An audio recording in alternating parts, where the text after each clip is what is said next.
Every day when we sit down to plan the show, the guys that work on the show behind the scenes always have these Nick Chubb stats. So I have deemed this the Nick Chubb is good portion of the show. This is from PFF Browns. By came and went. Nick Chubb still leads the NFL with 10 rushing touchdowns, 51 missed tackles forced, and 27 runs of 10-plus yards. And Ashley, it's not a surprise that the Browns are going to give this ball to this guy the ball. He's going to get the ball, and to Browns fans' chagrin, they'd like him to get it more, but he is able to run by people, run over people, run around people.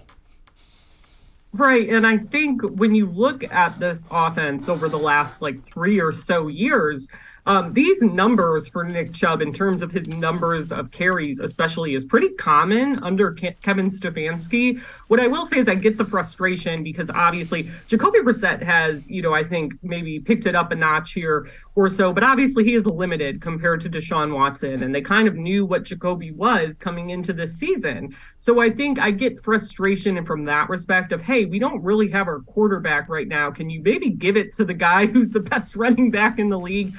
More than 20 times a game, that would be lovely. I understand that frustration, but what makes Nick Chubb so effective, and we've heard Stump Mitchell, the running backs coach, talk about this before, is that he's such a patient runner. And that's where I think being an NFL running back, there is some art to it, right? A guy like Kareem Hunt is going to run opponents over. That's why he has that Tasmanian Devil nickname. But I know this is something that they've wanted to work with Kareem on, and that Stump Mitchell hammers home to him, is being patient, waiting for the blocks, reading what's happening around you. And obviously you have to do all that very quickly in real time in a game. But Nick Chubb is so good at doing that. And when you are patient and able to read what's happening in front of you and process it really quickly, that's when you get some of those longer runs that he's leading the league with right now.